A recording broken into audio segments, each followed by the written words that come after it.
Hello दोस्तों, स्वागत है आपका हमारे यूट्यूब चैनल की इस वीडियो में। दोस्तों आज हम बात करेंगे 10th क्लास में पूछे जाने वाले 8th क्लास के किसले बुक का चैप्टर नंबर 13 दीदी की डायरी पार्ट के कुछ हाईलाइटेड ऑब्जेक्टिव क्वेश्चन जो इस बार के बिहार बोर्ड के फाइनल एग्ज़ाम के दृष्टिकोण से काफ़ी महत्वपूर्ण है। ज़्यादा नहीं, मात्र 12 ऑब्जेक्टिव क्वेश्चन हम बताएंगे जो इस बार के बिहार बोर्ड में आपको फाइनल एग्ज़ाम में आपको देखने को मिल जाएगा। इसलिए ज़्यादा देर का वीडियो भी नहीं है, आराम से एंड तक इस वीडियो को देखते रहिए ताकि आपका 2 से 3 नंबर का फ़ायदा हो सके। तो दोस्तों हमारा दीदी पार्ट की डायरी पार्ट का जो सबसे पहला ऑब्जेक्टिव क्वेश्चन है वो यह है कि रोज़ नामचा का क्या अर्थ है।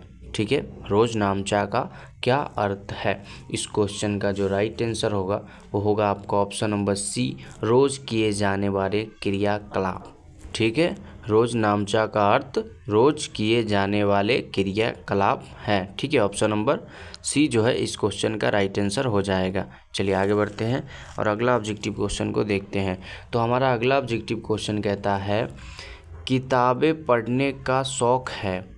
किताबें पढ़ने का शौक़ है, मतलब ये चारों ऑप्शन में किसे किताब पढ़ने का शौक़ है। बाल गोविंद, भगत, हामिद, ये सब तो कसारा बसारा दूसरा का है।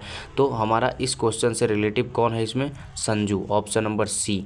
किताबें पढ़ने का शौक़ किसे है? ऑप्शन नंबर सी, संजू को। तो ऑप्शन नंबर सी जो है इस क्वेश्चन का राइट आंसर हो जाएगा कि संजू को किताबें पढ़ने का शौक़ है। ठीक है, चलिए आगे बढ़ते हैं और अगला ऑब्जेक्टिव क्वेश्चन को देखते हैं। आप लोग को राइट आंसर पता है तो कमेंट में ज़रूर करें। अगला ऑब्जेक्टिव क्वेश्चन कहते हैं बिटिया आज स्कूल न जाओ, सामने की छींक है। सामने की छींक है, किसने कहा? बिटिया आज स्कूल ना जाओ, सामने की छींक है, किसने कहा? तो इस क्वेश्चन का जो राइट आंसर होगा वो होगा आपका ऑप्शन नंबर बी, दादी माँ ने। ठीक है, बिटिया आज स्कूल ना जाओ, सामने की छींक है, यह किसने कहा? दादी माँ ने। ऑप्शन नंबर बी इस क्वेश्चन का राइट आंसर होगा। अगला ऑब्जेक्टिव क्वेश्चन कहता है संजू पिकनिक मनाने गई। संजू पिकनिक मनाने गई, यानी संजू पिकनिक मनाने कब गई? ठीक है, तो इस क्वेश्चन का जो राइट आंसर होगा वो होगा आपका ऑप्शन नंबर डी, 8 जनवरी 97। ठीक है, संजू पिकनिक मनाने गई, वहाँ भी आपको सेम ऑप्शन मिलेगा। तो ऑप्शन नंबर डी इस क्वेश्चन का राइट आंसर होगा। ठीक है, चलिए अगला क्वेश्चन कहता है दीदी की डायरी पाठ की विधा है।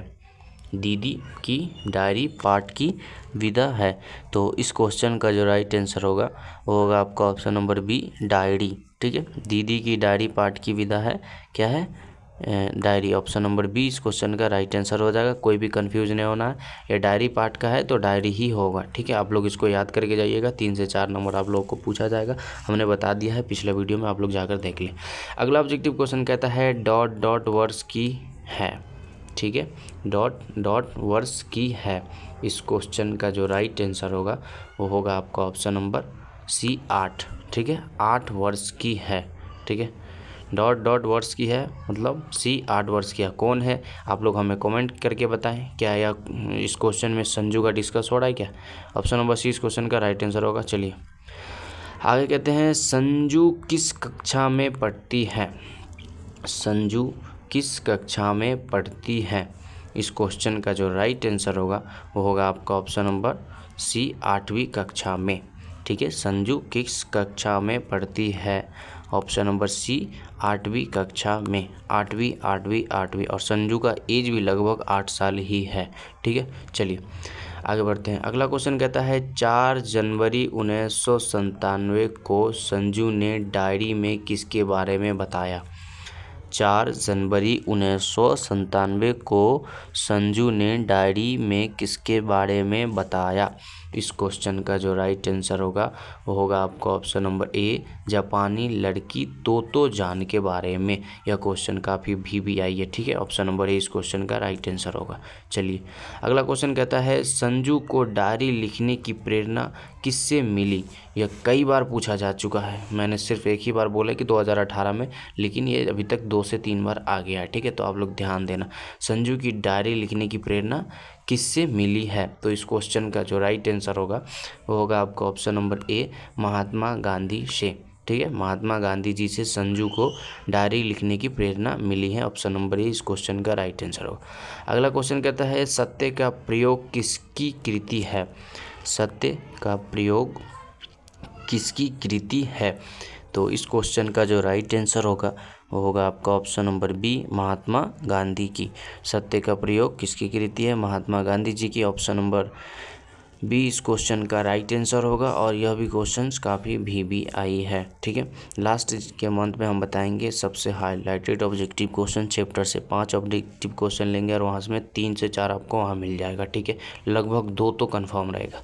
अगला ऑब्जेक्टिव क्वेश्चन कहता है संजू डायरी लिखने की किससे बताई। संजू डायरी लिखने की किससे बताई। हाँ, इस क्वेश्चन का जो राइट आंसर होगा वो होगा आपका ऑप्शन नंबर सी दादी से। संजू डायरी लिखने की किससे बताई।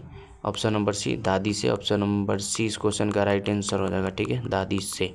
चलिए अगला क्वेश्चन कहता है संजू की किस सहेली की शादी बचपन में ही कर दी गई। संजू की किस सहेली की शादी बचपन में ही कर दी गई। तो इस क्वेश्चन का जो राइट आंसर होगा वो होगा आपका ऑप्शन नंबर डी नीलू की। ठीक है, नीलू की शादी बचपन में कर दी गई, संजू की सहेली थी। तो ऑप्शन नंबर डी इस क्वेश्चन का राइट आंसर हो जाएगा। ठीक है दोस्तों, चलिए मिलते हैं फिर से कोई दूसरे वीडियो में। तब तक के लिए बाय। अपना ध्यान रखिएगा, तन मन धन एकदम पूरा लगा के मेहनत करिए। इस बार मौका है अपने माँ बाप को खुश करने का। 10th क्लास में अच्छी रिजल्ट आई है और जाते जाते हमारे चैनल को सब्सक्राइब करके जाइए प्लीज़।